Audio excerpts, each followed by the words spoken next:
Hey, so this is Taylor with Major Outdoors, and this is going to be a quick way to how to set up your Raptors by Minn Kota. So it's going to come in a box. It's going to open up like this. Your bracket, your bag. Rip this open, and then I'll show you what to do. This is Loctite from the last one, so I'm going to reuse it because I didn't use all of it. All you're going to need is a 3/4 inch socket, and then like a straight thing, a straight open one. And then just a couple rags so you can wipe off the Loctite. Other thing I would really suggest, and I was swearing at myself earlier, is raise your jack plate all the way. I could not get my hand in there because it was down. I was trying to like weasel it in, trying to get that thing in there. Next thing is, when you look on your Atlas, this is an Atlas, so make sure you read the instructions. You have your first set of screws or holes, and then it goes on your second set.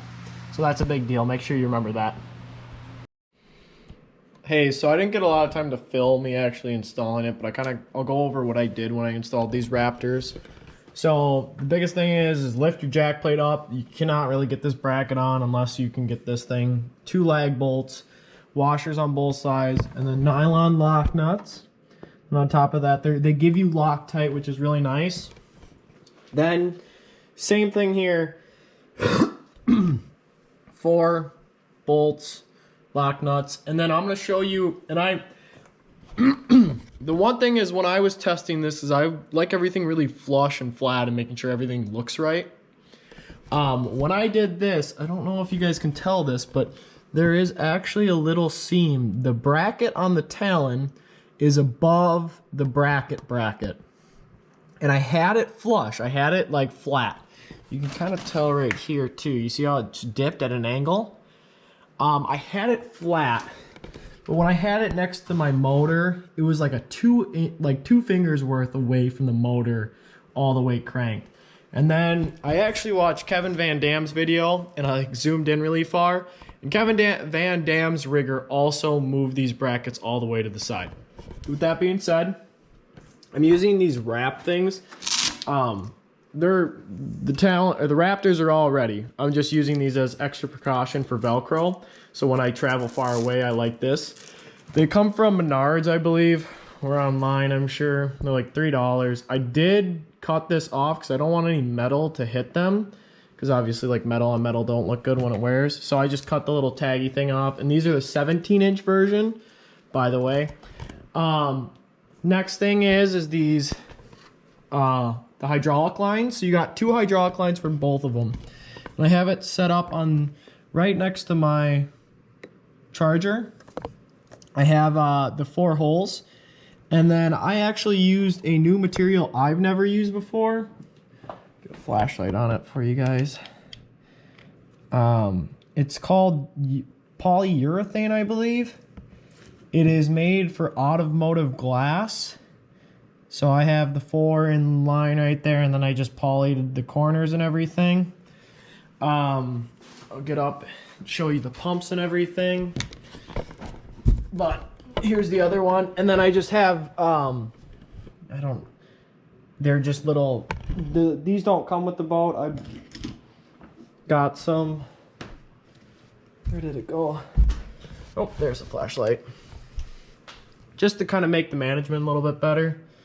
They're like little wire ties, and you can just buy those.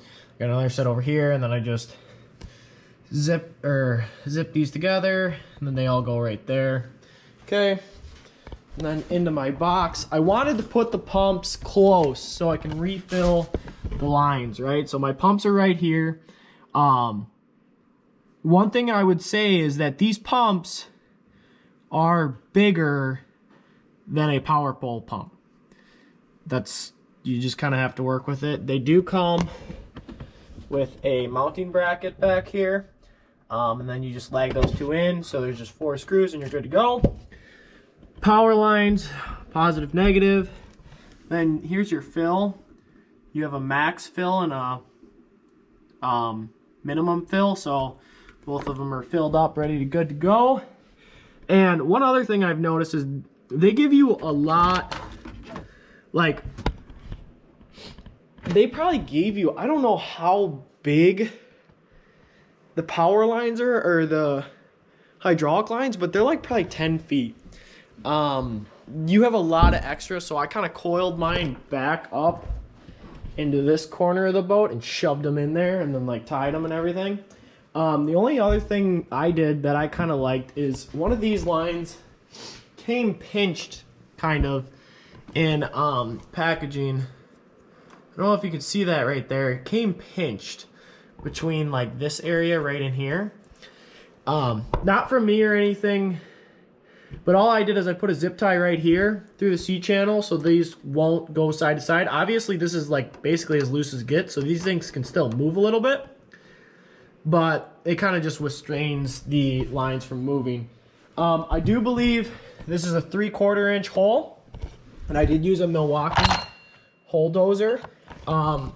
Actual story is I made the holes just like 1/4 inch too big, but you have an inside rubber gasketing, and then you have the puck on the outside. So there is a smaller version of this on the inside that's just about the thickness of the cord roughly. I made it a little too big, and that's why I used urethane back there. On the black boat, you really can't tell it's even there, and I like the black. I would recommend picking up a thing of urethane.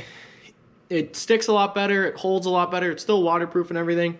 I found it easier to use than silicone.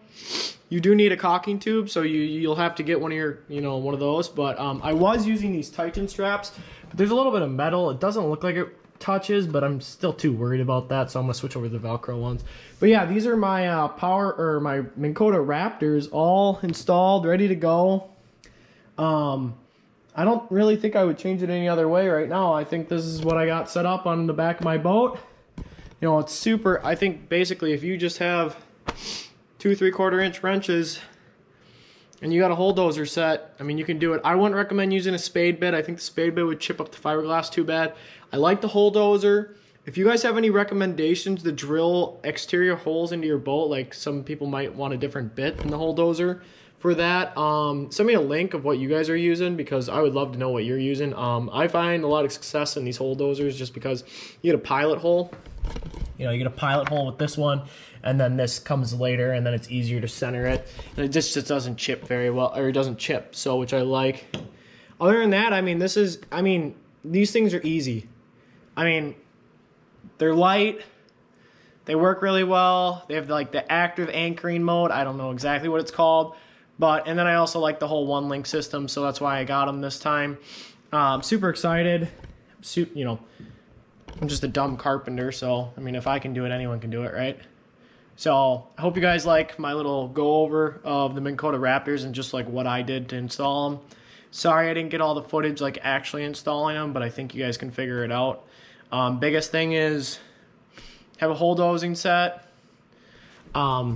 extra zip tie right here, and then push both Raptors out when you install them. Do not flush this up. I don't think it's right.